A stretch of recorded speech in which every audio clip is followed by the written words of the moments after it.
नमस्कार मित्रों, सभी का स्वागत है सर्वश्रेष्ठ भारत में। अभी एक वेब सीरीज आई है तांडव। अब क्या कहें इसके बारे में। वो कहते हैं ना कि अपने ही पैर पर कुल्हाड़ी मार लेना, कुत्ते की दुम कभी सीधी नहीं होती, ऐसी न जाने कितनी बातें। अब ये बॉलीवुड वाले, पहले ही तो इनकी हालत इतनी ख़राब चल रही है, उसके बावजूद ऐसे काम करेंगे तो वो कहते हैं ना कि खुद के पैर पर कुल्हाड़ी मारने वाली बात, या आबेल मुझे मार। ये वही हरकतें कर रहे हैं, वही सालों पुरानी,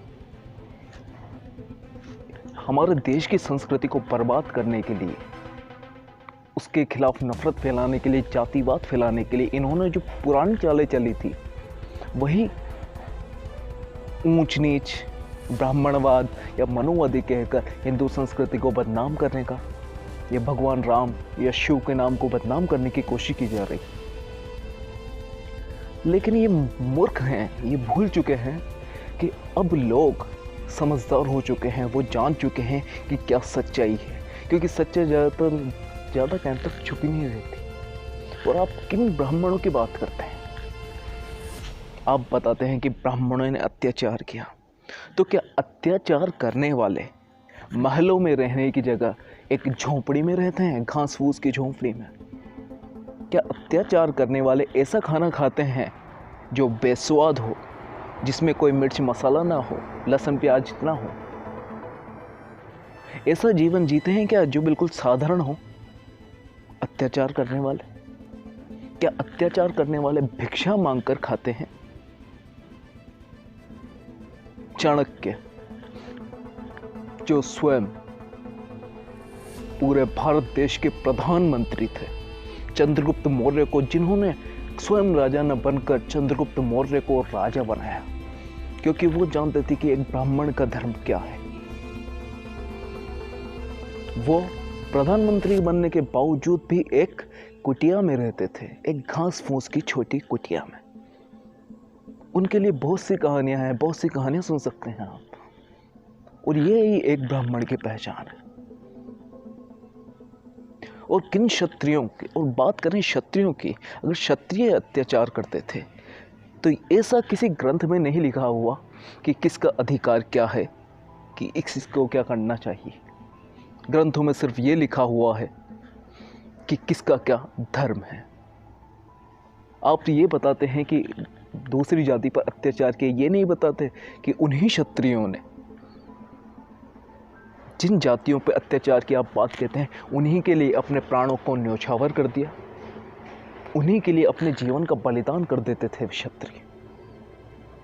जो वैश्य जाति के व्यापारी अपना पूरा जीवन की कमाई पूंजी को अपने समाज, अपने देश की उन्नति के लिए समर्पित कर देते थे, जिनकी वजह से उनका रोजगार चलता था, तो क्या वो अत्याचारी थे?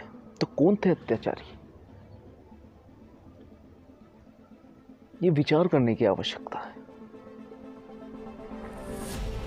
अब ये पंगे नहीं चलेंगे।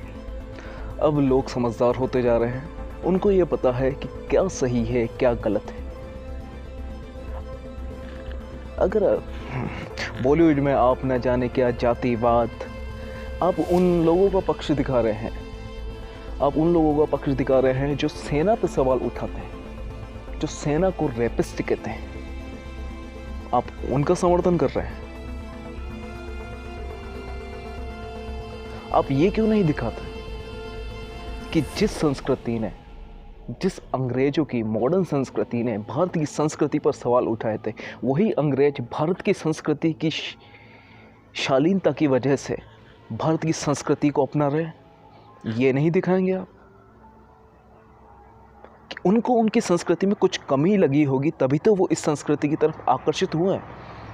हमने तो कहीं जाकर ऐसे प्रचार नहीं किए जैसे ईसाई लोग करते हैं। ईसाई मिशनरीज जैसे हिंदुओं को ईसाई में ट्रांसफ़र करती है, वैसे हिंदुओं ने तो कहीं जाकर नहीं किया। वो स्वयं अपनी इच्छा से हिंदू संस्कृति की क्वालिटी देखकर उसमें शामिल हो रहे हैं। तो करते रहिए, कोशिश करते रहिए, लेकिन एक बात और है, हमारे ही देश में हमारे देश की संस्कृति के खिलाफ ऐसी वेब सीरीज़ बन रही है और सरकार कुछ क्यों नहीं कर रही? जब आप संस्कृति पर इतना बढ़िया भाषण दे सकते हैं तो उस संस्कृति के खिलाफ जो आवाज़ उठे उसको दबाना भी चाहिए। अगर कुछ गलत बोल रहे हैं, कुछ गलत दिखा रहे हैं तो उसको रोकना इस देश में आपका कर्तव्य है। तो सरकार अपना कर्तव्य निभाए। धन्यवाद। जय हिंद, जय भारत।